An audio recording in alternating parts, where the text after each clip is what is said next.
Well, good morning, everyone. Thank you for joining us for this little bit of Aramaic as we continue comparing the Peshitta, Matthew chapter 5, Sermon on the Mount, or the Beatitudes, with what we find in the Matthew Hebrew called the Harley text.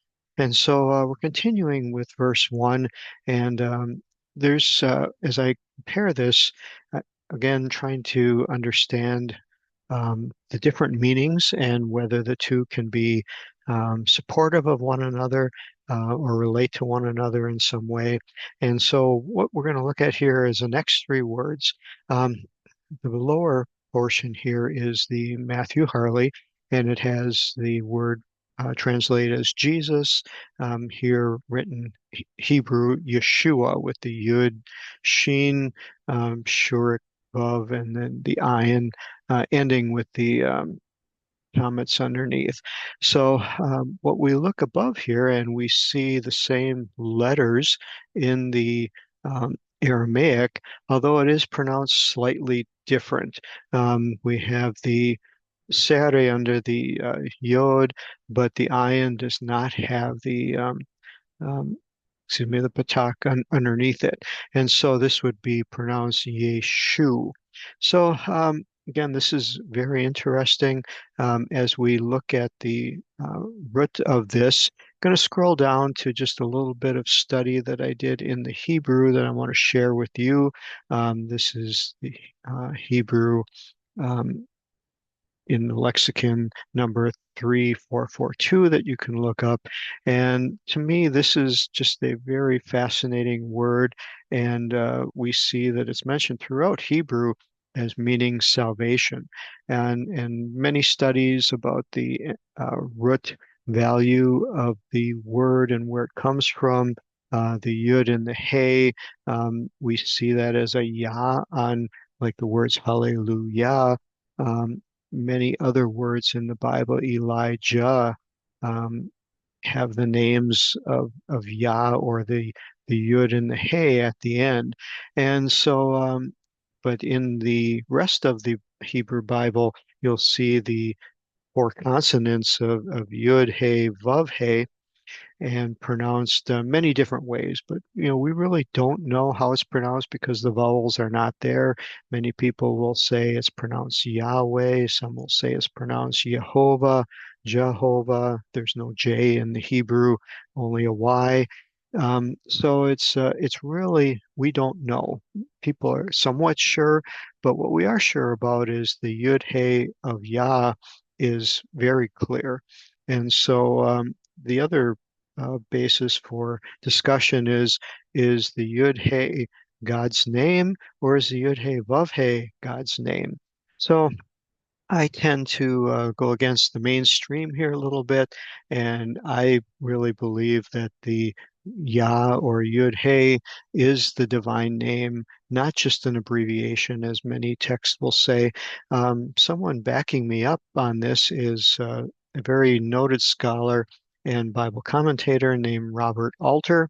He has created the Pentateuch translation, five books of Moses, and on his page 322, he also feels that Yah is the um, name of God throughout the Bible, and that adding the Vav and the Hey is the Vav being a conjunction, and the Hey expressing the compassionate, spiritual, merciful side of God is an expounding of the nature of God in a realm that encompasses his mercy and his compassion, known as Yahweh or Yud-Hey Vav-Hey. So he also mentions this in another one of his books, the Book of Psalms, that he has written or translated. And very interesting. I want to pass that on to you. The next part that we want to look at is what I found very interesting in the Matthew Harley is how Jesus describes the crowds that he saw. Most of the translations will just say he saw crowds. And so when we look at the Peshitta, we see this word here, which is translated as crowd. And then down below here, we see the Hebrew translated as crowd. Um, what we do notice here is that there is a direct object marker, the aleph with the segol vowel pointing, and the tav at the end. And object markers are something that's unique to the Semitic writings, the Hebrew Aramaic, in that it is pointing to what the object of the sentence is. It's what the focus is. So here in this verse, the focus is not Jesus. The focus is the this crowd, and so the object marker is in front of the crowd. In the Aramaic, we see that the lamed here is the direct object marker, and that is equivalent to the et, and neither of them are translated. You'll see there's no translation under the direct object marker in the Hebrew. The other thing you're going to notice in the Aramaic is that there are no shavas.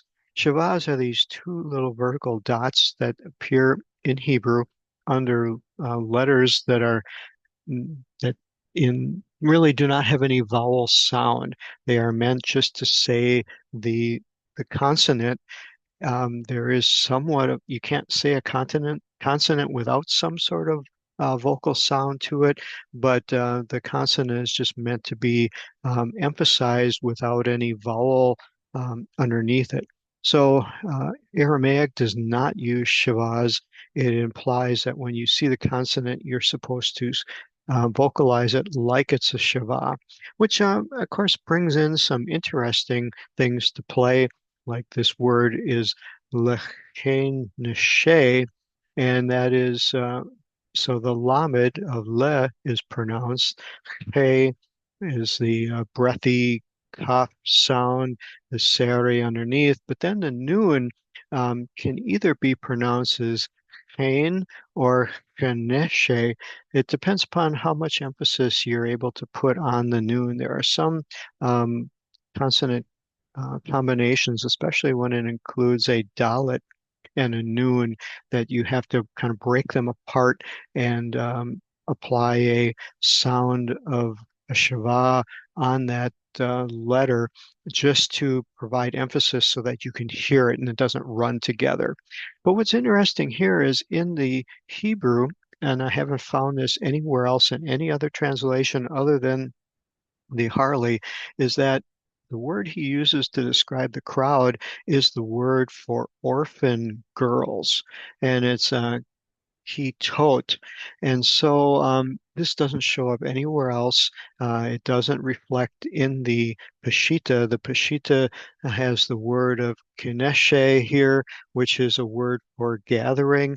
You may be familiar with the word Knesset in Hebrew, which is the governing body, or like their parliament, like their Congress over in Israel, and it means a gathering together. Well, this is a very similar word in the Aramaic, but here in the Harley, Jesus is ascribed to using the word that he sees them like orphan girls. And I found that just incredibly fascinating. And that is the Hebrew number 3490. It's a feminine plural. There's no examples found in the biblical Hebrew. Normally, everywhere else in the Bible in biblical Hebrew, it's seen as a masculine plural. And this really spoke to me about as Jesus, what he felt as he looked at these crowds he was about to speak to. He looked at them as a mother would look after their children who are without parents and have that compassionateness of heart. And that tied in with the Yud He Vav He, with the He ending showing the compassionate attribute of God. You can look in Marcus Jastro's page 604 for this comparison and the unpacking translation of the word for the orphans. So I found that very, very interesting. And that's where we're going to leave it today with just those couple words. The Peshitta, again, doesn't relate quite as meaningfully here, but it does in this Knesset does have the understanding that it's gathering, collecting, raking together, sweeping together. This word is in an emphatic state, and that denotes the definiteness, like a definite article in front of it. So it gives it just a little bit more meaning, but definitely not as meaningful as in the biblical Hebrew here that we get from the Harley text. So, well, God bless you. Hope you enjoyed this, and may God bless you this week, and look forward to sharing with you next time. Bye bye.